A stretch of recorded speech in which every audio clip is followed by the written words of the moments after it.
అయితే ఆండాళ్ళ అమ్మవారు ఆ కాలంలో కృష్ణ పరమాత్మను పొందాలని, వెనుకటి కాలంలో గోపికలంతా గోకులంలో పరమాత్మ కోసం వ్రతం చేసినారు. తనను తాను గోకులంలో ఉన్నట్టు అనుకొని చెప్పినటువంటి ఈ పాశురములే తిరుప్పావై. ఇప్పుడు మనం చదువుకుంటున్నాం రోజుకో పాశురం, మొత్తం చదివిన తర్వాత ఆలోచిస్తూ మళ్ళీ పాశురం చెప్తున్నాం. పాశురం అనగా కవిత, పాశురం అనగా పద్యము, పాశురం అనగా భగవంతుడి గురించి చెప్పినటువంటి విషయము. తమిళ భాషలో మనం తెలుగులో పద్యం అంటాం, అక్కడ పాశురం. పాశురంలో ఏమిటంటే పద్యము గద్యము నాటకము వలె రాసినటువంటి విధానం అన్నమాట. అంటే సంవాదం, వాద సంవాదంతో ఉంటున్నది. అయితే నిన్నటి పాశురం ఎందుకు ముఖ్యమంటే, మొట్టమొదటి 5 మంది 5 రోజులు వ్రతం ఎంత చేయాలి, ఏం చేయాలని సంకల్పించుకొని, తర్వాత 10 మంది గోపికలను నిద్రలేపింది. మనం ఈ విషయం తెలుసుకుందాం. గొల్లకొలంలో 5 లక్షల మంది గోపికలు ఉన్నారు. మరి 10 మందిలో ఎందుకు లేపినాము అంటే, మన దశ ఇంద్రియములు, కర్మ ఇంద్రియములు, జ్ఞాన ఇంద్రియములు 10 ప్రతీకరమాట. ఈ 10 మందిని నిద్ర లేపుకొని ఇప్పుడు ఇంకా 5 లక్షల మంది గోపికలు బయలుదేరి వస్తున్నారు. ఎక్కడికి వస్తున్నారంటే నిన్నటి భాషలో చెప్తారు, నాయగనా నింద్ర నందగోపనుడయ్య కోయిల్ కాపానే. అందరికీ తెలుసు శ్రీకృష్ణ పరమాత్మని పెంచిన తండ్రి ఎవరు? నందగోపుల వారు. నాయకుడైనటువంటి నింద్ర నిలచినటువంటి నందగోపనుడయ్య కోయిల్ కాపానే. ఇక్కడ చూడండి విషయం. ఇంట్లోకి రాగానే మనకి ఎట్లా ఉంటుంది, ఒక పెద్ద పెద్ద పెద్ద ఇల్లు రాజుగారి ఎట్లుంటాయి, ఫస్ట్ గేట్ కీపర్ ఉంటారు, ఫస్ట్ బయట. అంటే మొత్తం వచ్చి ఎవరిని ప్రార్థిస్తున్నారు వాళ్ళు, అక్కడ ఉన్నటువంటి గేట్ కీపర్ని ప్రార్థిస్తున్నారు. నేనే వచ్చి స్వామిని లేకపోతే ఆయన లేదు. మనం గుడికి వచ్చేటప్పుడు కూడా ఎక్కడ రావాలి, మొట్టమొదట ఆ ధ్వజస్తంభం దగ్గర సాష్టాంగ నమస్కారం చేయాలి. తర్వాత అక్కడ ఉన్న కలుపుకుంతల వారి ఆదేశం తీసుకోవాలి. తర్వాత హనుమంతుల వారి ఆదేశం తీసుకోవాలి. తర్వాత గుడిలోకి రాగానే వెంటనే పరమాత్మ దండం పెట్టకూడదు, మొదలు అయ్యగారి దండం పెట్టాలి ఫస్ట్. ఎందుకంటే ఆ పరమాత్మను రోజు పూజించి సంరక్షించేది వారు వీళ్ళు, వీళ్ళనే వారి స్వరూపం ఉంటుంది. పరమాత్మ ఎప్పుడు కూడా నేరుగా మీరు ఆయన దగ్గర వెళ్ళింది అనుకోండి, ఒకటే క్వశ్చన్ అడుగుతాడు, స్వామి నన్ను అనుగ్రహించు అని క్వశ్చన్ చేసింది అనుకోండి. స్వామి దగ్గర పోయి ఆయన ఏమంటాడంటే, నాయన నేను ఈ శాస్త్రాలు అన్ని రాసిన, ఇవన్నీ ఉన్నాయి కదా, నీ ఇవన్నీ పాటించొచ్చున్నావా? అన్ని కరెక్ట్గా పాటించడం నేరుగా పరమాత్మ దగ్గరికి పోవచ్చు, ప్రాబ్లం లేదు. అన్ని పర్ఫెక్ట్ చేస్తాడు. అంతెందుకు సింపుల్ ఎగ్జాంపుల్ చెప్తాం. మనం దారిలో నడిచి వస్తుంటున్నాం, అక్కడ ముళ్ళు ఉన్నది. మనం ఏమంటాం, దాని మీద కాలు పెడితే దాని మీద కాలు పెట్టినా ముళ్ళు గుచ్చుకున్నది అంటాం. ముళ్ళు మీదే తప్పేస్తాం, మన మీద తప్పేసుకోం మనం. అంటే అక్కడనే మనం శాస్త్రాన్ని పాటిస్తలేము. అంటే ముళ్ళు అక్కడనే ఉంటుంది. పాపం అదేమన్నా జరిగిందా, అదేమన్నా మన గుచ్చాలని వచ్చిందా, అది అక్కడనే ఉన్నది. మనం చూసుకోకుండా దాని మీద కాలు పెట్టి ముళ్ళు గుచ్చింది అంటాం మనం. నేను ముళ్ళు గుచ్చిన అంటామా, నేను ముళ్ళు మీద కాలు పెట్టినా అంటామా? అనం కదా. కాబట్టి శాస్త్రం ఏం చెప్తుందంటే అన్ని విధాలుగా కరెక్ట్ ఉండాలి మనం. మరి కలియుగంలో అన్ని విధాలా కరెక్ట్ ఉండడం పాసిబులా అంటే కాదు. అందుకే ఆండాళ్ళ అమ్మవారి తిరుపతిలో కూడా మనం చెప్పింది, నాయన ఈ అన్ని కరెక్ట్ చేయాలంటే ఎవరి వల్ల కాదు. కాబట్టి మీరు ఏం చేయాలి అంటే దీనికి సింపుల్ రూట్ ఫాలో చేయండి. నందగోపురుడయ్య కోయిల్ కాపానే. ఆ నందగోపుడి యొక్క ద్వారపాలకులను మొదలు ఆయనకు మొదలు రిక్వెస్ట్ చేస్తున్నారు, కొద్దిగా దయచేసి తలుపులు తెరవలసినది. ఆయన అన్నాట, నో నేను ఎట్లా ఓపెన్ చేస్తా కోయిల్, ఎవరు మీరు? అసలు నేను ఓపెన్ చేయలేను, ఎందుకంటే మీ కృష్ణ పరమాత్మను సంహరించడానికి ఎంతో మంది వస్తున్నారు. మీరెవరు? ఎందుకు తెరవాలి తలుపుడు? అది కూడా 5 లక్షల మంది వచ్చింది మీరు గోపికలు, ఒక్కరా ఇద్దరా? ఇంతమంది వచ్చిండ్రు, ఇట్ట తెరవాలి తలుపుడు 5 లక్షల మందికి. అంటే చాలా తెలుగు ఏం చేసిందంటే ఆండాళ్ళ అమ్మవారు అనేది, నాయగనాయింద్ర నందగోపనుడయ్య కోయిల్ కాపానే. నాయకుడు ఎవరు ఇక్కడ అంటే, మనకు ఈ పదం చూసుకున్నట్టయితే కొన్నిసార్లు ఏమైతే అంటే ఇంగ్లీష్ లాంగ్వేజ్ స్టాప్లు కామాలు ఉంటాయి అన్నమాట.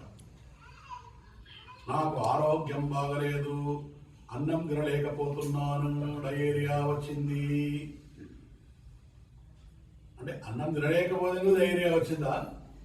డయేరియా వచ్చినందుకు అన్నం తినలేకపోతున్నానా అని కామా పెడితేనే కదా తెలిసేది. అన్ని కలిపి వాక్యం చెప్పిన అనుకోండి, డాక్టర్ దగ్గర పోయి డాక్టర్కి ఏమవుతుంది మీరు చెప్పేది. అట్లనే అమ్మవారు ఇక్కడ ఏం చేసిందంటే కామా పెట్టింది. నందగోపుడి ఇంటికి కాపలా కాస్తూ నాయకుడైనటువంటి వాడా, మా అందరికి నాయకుడైనటువంటి వాడని. మీరు ఒక ఆఫీస్కి వెళ్తారండి, ఎక్కడన్నా పెద్ద పెద్ద ఒక సీఎం గారు ఎక్కడో ఎమ్మెల్యే గారు కూడా ఉంటారు. నేనే రోజు రాణిస్తారు ఆయన ఉన్నది, ఆయన పిఏనో ఎవరో ఉంటారు. ఒక ఆఫీస్లో వాడు చూసినప్పుడు మొట్టమొదట అక్కడ ఆఫీస్ అటెండర్ మొదలుపోయి ఆయన కొద్దిగా పని మీద వచ్చినా ఇట్లా అంటే ఏమవుతుంది, ఆయన పోయి ఒకటి చెప్తాడు, వీళ్ళు వచ్చేది కొద్దిగా చూడండి అంటే మీరు నేరుగా తలుపుకొట్టి కనుకొని బయటికి పోగొట్టాడు ఎమ్మెల్యే మిమ్మల్ని. ఫస్ట్ బయటికి పోయారండి, ఎవరు మీరు మాట్లాడాలి ఇంకా. అదే వీటితో పోతే పలానా వాడు చిన్న సిటీలో ఎక్కడో రాసిస్తారు కదా, అది చూసుకొని ఎందుకు వచ్చినా ఏం చేద్దాం నిమిషాలు మాట్లాడతారు అంటారు. అట్లా పరమాత్మ దగ్గరికి నేరుగా పరిగెట్టకూడదు. మరి తలుపు తీయాలంటే ఏం చేయాలి? ఆ తలుపు తీసేయాలని మెచ్చుకోవాలి. మొదలు నేను కోయిల్ కాపానే, నువ్వే మాకు నాయకుడు అయ్యా, నువ్వే ముందు తీసుకుపోవాలి లోపలికి. సరిగా ఆయన ఏం చేసాడు, గేట్ పాస్ ఇచ్చి లోపలికి పంపించాడు. లోపలికి పంపించిన తర్వాత ఇంకో ద్వారం ఉంది ఇంటి ముందర. ఇక్కడ ఒక అన్నాడు, కొడితో నొందోరణ వాసలు కాపానే. కొడి అనగా జెండా. జెండా ఎవరింటి మీద ఉంటుందండి? రాజులింటి మీద ఉంటుంది, గవర్నమెంట్ ఆఫీసుల దగ్గర ఉంటుంది. ఈ కృష్ణుడి మీద జెండా ఎందుకున్నది అంటే, మన వెంకట కాలంలో మీరు డాక్టర్ దగ్గర వెళ్ళేవాడు. వెంకట కాలంలో గుర్తుంటుంది, డాక్టర్ సాబ్ ముందర ఎర్ర కలర్ లైట్ ఉంటుంది ఒకటి. ఆ లైట్ వేసి ఉందంటే లోపల ఉన్నట్టు, లైట్ బంద్ ఉందంటే డాక్టర్ లేనట్టు. మరి ఇప్పుడు ఈ జెండా ఉంటుంది కృష్ణుడు. ఆ జెండా ఎందుకున్నదంటే పరమాత్మ ఉన్నాడు ఇంట్లో, అందుకు పెట్టేందుకు జెండా. పరమాత్మ లేనప్పుడు జెండా తీసేస్తారు, అని లేడు ఇప్పుడు అవైలబుల్ లేడంటే. అంటే మనం కూడా ఇస్తాం కదా, సాధారణంగా మీరు కూడా వ్యాన్లలో పోతుంటే ఈ గవర్నమెంట్ జడ్జిలకు కార్లు ఇస్తారు. దాంట్లో ఆ ముందర ఫ్లాగ్ కనిపించిందంటే జడ్జి లోపల ఉన్నాడు, అది పూజ తీసుకోవద్దంటే జడ్జి కాదు పర్సనల్ పనికి పోతున్నట్టు లెక్క. అట్లా చేయాలి లెక్కకైతే. ఇవాళ పర్సనల్ పని కూడా జెండా ఇచ్చి చేస్తున్నది వేరే విషయం, కానీ లెక్క అది. మరి లోపలికి వచ్చి అడిగినాడు లోపల నాయనని, వాసన అనే వాసన అంటే గడప. గడప ముందున్న తలుపు ఉన్నవాడా, తలుపు తీయవలసిందయ్యా, మేము స్వామి చూసేందుకు వచ్చినాం అన్నాడు. ఈయన నథింగ్ డూయింగ్ అన్నాడు. అరే ఆయన బయట ఆయన పంపించిండే, నీకు దొరకకపోతే ఎట్లా అన్నాడు. ఒక గవర్నమెంట్ ఆఫీస్ ఉందనుకోండి సార్, మనం అందరం పనిచేస్తున్నాం అనుకోండి, కింద ఉన్నవాడు ఏం చేస్తాడు, తప్పు తరకలు రాసినా పైన అధికారి ఏం చేయాలి, అవి చూసి మీరు తప్పులు అని చెప్పి సరి చేసి సంతకం పెట్టాలి. కింద ఉన్నవాడు తప్పులు చేయవచ్చు కానీ పైన ఉన్నవాడు తప్పులు చేయకూడదు. అప్పుడు ఆ ద్వారపాలకుడు అన్నాడట, ఆయన పంపించిండు పర్వాలేదు, ఆయన ఎందుకు పంపించిండే, లోపల నేను ధైర్యంతో పంపించిండు, నేను మళ్ళీ చెక్ చేస్తా అని. కాబట్టి మీకు విజిటింగ్ పాస్ ఉందా, స్వామివారి కలిసి విజిటింగ్ పాస్ ఉందా, లేకపోతే నాట్ అలౌడ్. ఆయన పంపిస్తారు, మస్తు పంపిస్తారు ఇక్కడి నుంచి ఇక్కడికి. లోపల ఆయన ఏమన్నాడు, ఇట్లా మీకు మీరు ఇది ఇస్తే ఆయన నాకు సబార్డినేట్ కాబట్టి ఇచ్చి పంపించాడు, కానీ ఆయన తప్పులు సరిదిరా నా బాధ్యత కదా అన్నాడు. అని మణిక్కలవం తాళిరవాయ్, మణిక్కలవం మణులతో అంటే అత్యంత పవిత్రమైనటువంటి కదవ అంటే తలుపు, దాని యొక్క తాళములు తీయము అని అడిగిందట. తీయము అని అడిగిండు. ఈయనంట ఎందుకు ఇయ్యాలి అంటే, వీళ్ళు అప్పుడు అంటారట, ఆయర్ సిరుమయ్యరో బుక్, మేము ఎవరమయ్యా, గొల్లపిల్ల స్త్రీలం మేము అన్న. చాలండి ఆపండి, ఈ గొల్లపిల్లం వాడు ఆపండి. ఈ గొల్లభామ రూపంలోనే 3 నెలలప్పుడే ఓ పూతనాయ రాక్షసి వచ్చింది, మీరు గొల్లవాడైన తర్వాత తలుపు తీయడానికి వీల్లేదు అన్నాడు ఆయన. ఈ రూపంలోనే కదా పూతన వచ్చింది, గొల్లగా వేషం వేసుకొని వచ్చి తల్లి రూపంలో వచ్చి పాలిస్తా అని చెప్పి సంహరించడానికి వచ్చింది. మరి మీరది కాదని నమ్మకం ఏమైంది అంటే, సిరు అయ్యారో, సిరు అంటే మేము చిన్నపిల్లలం, మేము ఏమన్నా శూర్పణక అట్లా చేసినామా, లాభల వారిని మోసం చేసినామా, లేకపోతే పలుపరు రాక్షసులు పలుపరు వేషాలు వచ్చినట్టున్నామా ఏమన్నా, చూడు మేము సింపుల్గా ఉన్నాం అలా. ఇంకా ఆయన అప్పటికి కూడా సరే మిమ్మల్ని నమ్ముతాం, చిన్నపిల్లలు అంటున్నారు, కానీ చిన్నపిల్లల రూపంలో కూడా ఒక రాక్షసుడు వచ్చిండే మా పరమాత్మను సంహరించడానికి. ఒకటి పండు రూపంలో వచ్చే, ఒకటి చెట్ల రూపంలో వచ్చే, ఒకటి బండి రూపంలో వచ్చే, ఒక ఎదు స్త్రీ రూపంలో వచ్చే, ఇంతమంది వచ్చిండ్రు. వీళ్ళందరినీ మరి నేను ఎట్లా లోపలికి వదులుతా, మీరు ఎందుకు వచ్చిండ్రు అంటే, అరపరైమాయన్, మాకు పరై అంటే ఒక సంగీత వాద్యం, వ్రతం చేయాలంటే మరి శంఖం కొట్టుకుంటూ పోవాలి కదా, మరి ఆ పరికరం మాకు ఇస్తా అన్నాడు. ఎవరు? మాయన్ అన్నాడు. పరమాత్మను మాయన్ అన్నారు. మాయన్ అంటే 2 అర్థాలు. ఒకటంటే అద్భుతమైన చరిచితములు గలవాడు, రెండవది ఎవరు ఊహించని చేసేవాడు. మూడవది ఏంటంటే అంటే రామావతారంలో మీరు పరమాత్మ తీసుకుంటే పరమాత్మ ఎట్లా ఉన్నాడండి? మంచిగా రాజ్యం వెళ్తూ అన్ని విధాలుగా ఆయన దగ్గరికి అందరు ఋషులు పోవాలి, గురులు పోవాలి. రాముల వారి దర్శనం చేసుకోవాలంటే రాముల వారు వస్తారు, అందరికీ రాడు. ఋషుల ముందు పోతే ఆయన దర్శనం ఇస్తారు. ఈ కన్నయ్య ఎట్లా కాదు, గోపికలు వాడు ఇన్ని అందరింట పడుతుంటాడు. కాబట్టి మాయన్ అంటే అత్యంత సులభంగా దొరికేవాడు. మణివಣ್ಣన్, మణివಣ್ಣన్ అంటే మణి వంటి వాడు, వజ్రం లాంటి వాడు అన్నాడు. వజ్రం సులభమా, వజ్రం కష్టమైందా? మార్కెట్లో కొన్నాడు తెలుస్తుంది దాని విలువ. వజ్రం చాలా కాస్ట్లీ. మన వజ్రం సులభుడు ఉండేది పరమాత్మ అంటే. ఇద్దరు వ్యాపారులు కలిసి ఒక ట్రైన్లో పోతున్నాడు, 10 కోట్లు. ఇద్దరు మాట్లాడుకుంటున్నాడు. మొదటి వ్యాపారం రెండో ఆయనతో అన్నాడు. ఆమె ఏమండి ఎక్కడ పోతున్నారు? పలానా పని మీద పోతున్నానండి. ఎంతవరకు చేస్తారండి మీ వ్యాపారం? 10 కోట్లు చేస్తానండి. రెండో ఆయన అడిగినాడు, మీరు ఎంత చేస్తారంటే నేను కూడా 10 కోట్ల వ్యాపారం చేస్తా అన్నాడు. మరి 10 కోట్ల వ్యాపారం సరుకు ఎట్లా తెస్తారండి మీరు అన్నాడు రెండో ఆయన.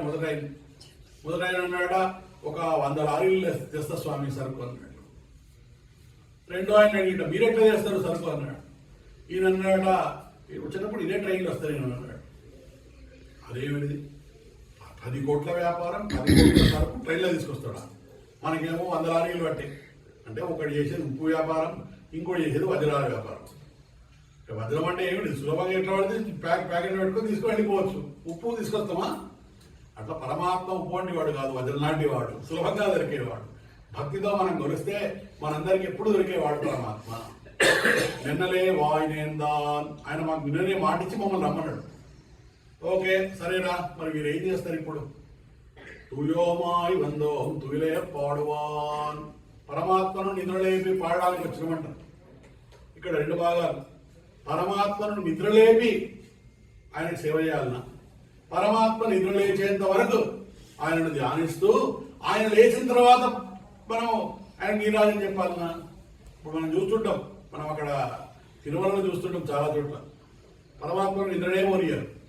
ఆయన వండుకునే టైం 1 గంట అవుతుంది, మళ్ళీ 2 గంటలకు సుప్రభాత సేవ అంటే ఎప్పుడు పడుకోవాలి పరమాత్మ. అంటే ఇక అన్ని డిఫరెంట్ దర్శనాలు కావాలి, పైసలు కావాలి కాబట్టి అన్ని దర్శనాలు పెట్టేసింది. పరమాత్మ విరామం ఎక్కడిది?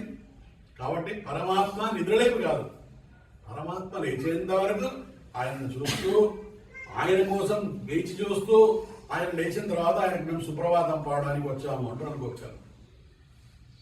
అంటే వాయాల్ మండ్రమున్నమ్మ తారే అమ్మా అనగా ఇక్కడ అర్థం ఏంటంటే, నీ నోటి నుంచి కటువైన మాటలు చెప్పి నువ్వు ఇగో ఇప్పుడు ద్వారపాలకుడినట, సరే మీరు వచ్చిండు మంచిదే, టైము 4 అయింది, మా పరమాత్మ 5:30కు లేస్తాడు, పోయి మళ్ళీ 5:30కు రాండి అన్నాడు వీళ్ళని.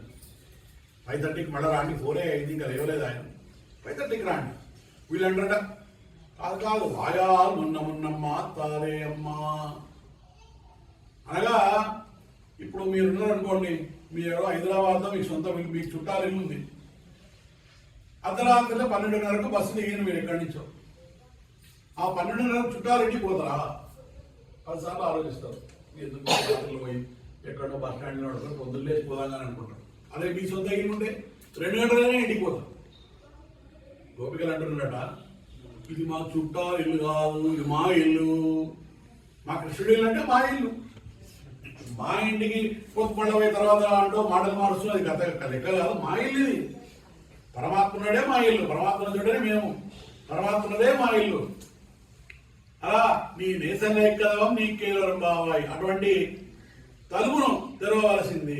కథ తలుపు గొప్పది, తలుపు గొప్పదా స్వామి? తలుపు ఎట్లా అంటే, ఆ తలుపట రాక్షసులు వస్తే గట్టి కొడతాడు ముఖం మీద, వాడి మీద. భక్తులు వస్తే అదే తలుచుకుంటున్నాడు. అటువంటి తలుపు కూడా గొప్పది. ఇక్కడ తలుపుకు జీవం ఉంటుందా అంటే, ఆళ్వార్లలో ఉంటారు, కులశేఖర ఆళ్వారు. ఆయన అంటారు, నేను భగవంతుడికి గడపగానైనా పుట్టి సేవ చేస్తా భగవంతుడిని. మరి అటువంటి వాళ్ళు వచ్చినప్పుడు తలుపు రూపంలో ఏ యక్షుడో గంధర్వుడో ఎవడో నేను భగవంతుడి దగ్గర ఉండాలని చెప్పి వచ్చినట్టు ఉంటారు కదా. ఈ విధంగా భగవంతుని భక్తులకు తలుపు తెరవకుండా కష్టానికి గురైన వాళ్ళు ఎవరు ఉన్నారా? ఏమైనా గుర్తొస్తుందా? భగవంతుని ద్వారపాలకులు ఉంటారు, 2 జయ విజయుడు అని. సనక సనందన సనాతన మహా తపస్సులు ఉంటారు, వాళ్ళు పరమాత్మ దర్శనం కోసం వస్తారు. వీళ్ళు వాళ్ళని ఆపేస్తారు. ఆపేస్తే వాళ్ళ కోపం వచ్చి శాపం ఇస్తారు. మీరు ఇంత అహంకారమా, భక్తులను ఆపుతారా? మీరు వెళ్ళి భూలోకంలో జన్మించండి.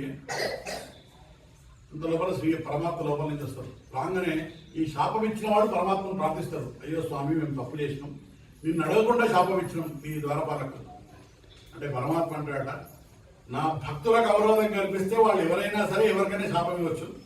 మీరు ఉట్టిగా భూలోకంలో బతకమని చెప్పిన వాళ్ళను నేను 3 జన్మలు అక్కడ బతికి తర్వాత రమ్మని చెప్పినాను. ఎవరా 3 జన్మలు? హిరణ్యాక్షుడు, హిరణ్యకశిపుడు, రావణ కుంభకర్ణుడు, తర్వాత శిశుపాలుడు, వజ్రకుడు. ఈ 3 జన్మలు వాళ్ళు జన్మమెత్తి స్వామి వచ్చి వాళ్ళని సంహరించి మరణ వాళ్ళకి మోక్షం కలిగించింది. అంటే భక్తితో కొలిచే వాళ్ళకి స్వామి తలుపులు ఎప్పుడు తరిచి ఉంటాయని నేర్పాలి. ఈ రోజు పాఠం క్లుప్తంగా చెప్పుకుందాం. ఈ రోజు పాఠం వచ్చేసి ఇక ద్వారపాలకుడు ఓకే అన్నాడు. ఇక తలుపులు తెరిచిండు, లోపలికి వెళ్ళి ఎంటర్ ఇక పెరుమాళ్ళ ఇంటికి ఎంటర్ అయ్యిండు. కాంగని ఎదురు ఎవరున్నారు అక్కడ పడుకొని, అంబరమే తన్నీరే సోరే అరం సయ్యం ఎంబెరుమాన్ నందగోపాల ఎందిరాయ్. ఆ మొట్టమొదటి పడుకొని నందగోపుడు ఉన్నాడు, కట్టె పట్టుకున్నాడు, బల్లెం పట్టుకున్నాడు. అంటే ఎవరన్నా అక్కడ దాటి ఇక్కడ వస్తే మరి ఫస్ట్ కాపాడాల్సింది ఆయనే కదా, డైరెక్ట్ పరమాత్మ ఉంటాడా? ఉంటాడు. ఏమిటిగా నందగోపుడి గొప్పతనం ఏమిటంటే అంబరం అంటే వస్త్రం, తన్నీరు అంటే నీరు, చోరు అంటే భోజనం. ఈ 3 దానం చేసే గుణం గలవాడు, అంటే దానం చేసేందుకే పుట్టిండా అనేటువంటి వాడు. అటువంటి నందగోప నీవు నిద్రలేపు అంటారు, పరమాత్మ నిద్రలేపంటారు. ధ్రువపుల వారే మీరు నిద్రలేవండి, ఇవన్నీ మీరు దానం ఇస్తారు. అన్నిటికంటే గొప్పదైనటువంటి వస్త్రదానం, అన్నదానం, నీరు దానం చేయడం. ఇప్పుడు మీరు ఎక్కడ నీరు దానం చేస్తారండి, నీటి దానం, నీటికి థ్యాంక్స్ చెప్తారా? నీరు దానం చేసిన వాడికి థ్యాంక్స్ చెప్తారా? కృతజ్ఞత ఎవరికి చెప్తారు? నీరుకి చెప్తారా? నీటి దానం చేసిన వాళ్ళకి చెప్తారా? దానం చేసిన వాళ్ళకి చెప్తారు. అట్లా ఆ నీరు పరమాత్మ. ఆ నీరు మనకి ఇచ్చేది మన గురువు, మన ఆచార్యుడు, మన అయ్యగారు. వారు పెరుమాళ్ళను రోజు పూజ చేసి తద్వారా మనకు ఆ పెరుమాళ్ళను వచ్చేటట్టు చేస్తున్నారు. కాబట్టి మనం ఎవరి కృతజ్ఞత చెప్పాలి? మనకు ఎదురు కనిపించే ఆచార్యుల వారికి చెప్పాలి, అయ్యగారికి చెప్పాలి, గురువు గారికి చెప్పాలి. పరమాత్మ డైరెక్ట్ ఏం నీటికి థ్యాంక్స్ నీకు తెలుస్తుందా? వీటికి ఏం తెలియదు కదా, మీరు తాగినంతే, నాకేం తెలుసు, ఇచ్చిన వాడికి తెలుసు మీకు ఇచ్చిందని చెప్పి. కాబట్టి అటువంటి నందగోపాల నిద్రలేవు. తర్వాత ఎవరు లేపాలి? కుంభనార్కెల్లా పోయిందే కుల విడక్కే బెరుమాటి యశోదాయ్. యశోదమ్మ నిద్రలేపుతున్నాడు. ఎందుకు యశోదమ్మ నిద్రలేపాలి? ఇక్కడ యశోదమ్మని గురించి చెప్తున్నారు. ఒక మొక్క ఉంటుంది, సాధారణంగా పెద్ద తుఫాన్ వచ్చింది అనుకోండి, అక్కడ ఉన్న చెట్టు మొత్తం కొట్టుకొని పోతాయి ఆ నీళ్ళ ప్రవాహాన్ని. ఒక మొక్క ఉంటుంది, దాని ప్రత్యేకత ఏమిటంటే ఆ మొక్క నేరుగా ఉంటుంది. ఇలా నీటి ప్రవాహం వచ్చినప్పుడు వంగిపోతుందట. ఆ నీరు మొత్తం వెళ్ళిపోయిన తర్వాత మళ్ళా ఇంట్లో పడుతుంది. దానికే కుంభనార్ అంటే ఆ మొక్కతో సమానమైనటువంటి యశోద అంటున్నారు. అంటే ఎక్కడ పరమాత్మను దండించి మళ్ళా పరమాత్మను గుర్తించి పరమాత్మకు సేవలు చేసే తల్లి లాంటి యశోదమ్మ అని తెలియదు. సంస్కృతంలో యశోద అంటే మంత్రం, నందగోప అంటే మనకు మంత్రం ఉపదేశించే గురువు గారు. మంత్రం అంటే ఇక్కడ ఏదో పదాలు కాదు, భగవంతుడి చేరే మార్గం, భగవంతుడు చెప్పే మార్గం చెప్పే గురువు గారి దగ్గరికి వెళ్ళి మనం ఏం తెలుసుకోవాలి? భగవంతుడి చేరే మార్గం తెలుసుకొని అంబరమూడ రెత్తు యువల మళద్ద ఉమ్మర్ కోమానే ఉరంగాలే అని వెళ్ళి కృష్ణుడు లేపినట్టు. అయ్యా ఓంగి ఉలగవడందా, మూడు పాదములతో ప్రపంచాన్ని ఇంతింతై వటుడింతై వెరుక్కుంటూ ప్రపంచాన్ని ఎందుకు వచ్చినావు కదా, నువ్వు లే స్వామి అన్నాడు. కళ్ళేదరలేదట ఆయన కళ్ళు మూసుకొని అన్నాడు. ఆహా, ఇప్పుడు అర్థమైంది వీళ్ళకి తప్పు, అరే తప్పు చేసినాం మనం. ఇంకో ఆయన మిగిలినప్పుడు పరమాత్మ లేస్తారా? చెంపన్కాయలండి సెల్వా బలదేవా, ఓ బలదేవా నీవు లేవాయా, నీవు లేచి నీ తమ్ముడి ద్వారా నీ తమ్ముడిని కూడా నిద్రలేకపోవాల్సింది. బలదేవుని గొప్పతనం ఏమని చెప్పండి? ఆయన గొప్పతనం ఏమిటి? మనం ఎప్పుడు చదువుకుంటాం బలరాముడు అని చదువుకుంటాం. గొప్పతనం ఏమిటి బలరాముడిని అంటే? ఈయన ప్రతి జన్మలో ఆదిశేషుడు ఈ రూపంలో వచ్చింది. రామావతారంలో లక్ష్మణుడిగా వచ్చి స్వామి సేవ చేసిండు. ఆయన లక్ష్మణుడి కంటే చిన్నవాడు. కలియుగంలో సాక్షాత్ మన భగవద్ రామానుజుల వారి రూపంలో వచ్చి మనందరికీ పరమాత్మ విషయం సులభంగా అర్థమయ్యేటట్టు చెప్పిండ్రు. ఇప్పుడు ఈ కాలక్షేపంలో నేను చెప్తున్నాం, ఇవన్నీ చేస్తున్నాం అంటే ఇవన్నీ రామానుజుల వారి కాలంలో వారు ఏర్పాటు చేసినవి. భక్తుల సొంత వారందరికీ పరమాత్మ విషయం తెలియాలని వారు ఏర్పాటు చేసినవి. ఇట్లా పరంపరగా ఒక్కొక్కరొక్కరు దాన్ని కంటిన్యూ చేస్తున్నాం అంతే. బలరాముడి గొప్పతనం ఏమిటంటే యశోదమ్మ సప్తమ గర్భంలో మొట్టమొదట వచ్చింది బలదేవుడు. సప్తమ గర్భంలో వచ్చి ఆ గర్భాన్ని శుద్ధి చేసింది. ఎందుకంటే అంతకుముందు 6 మంది పుట్టి మరణించింది. ఆ గర్భం శుద్ధి కాదు. ఆయన వచ్చి ఇక్కడి నుంచి ట్రాన్స్ఫర్ రోహిణి అమ్మ గర్భంలోకి వెళ్ళింది ఆయన. అట్లా మొదలు ఎప్పుడైనా పరమాత్మ రాకముందు వచ్చి పరమాత్మకు అన్ని రెడీ చేసి పెట్టేవాడు బలరాముడు. అవతారంలో బలరాముడు పోకుండా వచ్చాడు. మిగతా అవతారంలో తర్వాత పుట్టి సేవ చేశాడు, ఇక్కడేమో ముందు వచ్చి సేవ చేశాడు. కాబట్టి అటువంటి బలదేవా, నీతో పాటు ఆ కృష్ణ పరమాత్మను నిద్రలేపవలసింది అంటూ ఈ రోజు భాషలో చెప్పినారు. మళ్ళా ఈ విషయాలు రేపు మళ్ళీ తెలుసుకుందాం. వాళ్ళు వారి విరవాణ